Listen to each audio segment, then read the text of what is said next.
আপু, মানুষের যে এমন কোন গুণাবলীগুলা মানুষ তাদের জীবনকে সুন্দর করতে প্র্যাকটিস করতে পারে?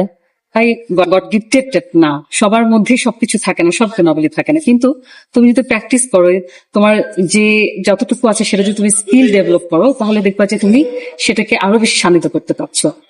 যেমন ধরো, ফার্স্ট গুণাবলী যেটা বলি, তুমি যদি কখনো অহংকারী হয়ে ওঠো, তাহলে বুঝবা যে তোমার মানে পতন আর কি আসন যাবে না। যদি কেউ তোমার প্রশংসা করে, হতে পারে তুমি কোনো ভালো কাজ করছো, ভালো রেজাল্ট করছো, অথবা ভালো কিছু করেছো, কারোর জন্য কোনো ভালো কাজ করেছো, সেটার জন্য প্রশংসা নিশ্চয়ই তুমি বা প্রাপ্য।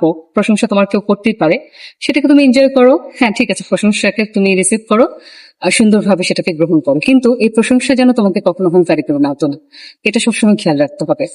আর সেকেন্ড থিং হচ্ছে, মানে এটা আমি মনে করি এটা সবচেয়ে বড় বিষয়, সেটা হচ্ছে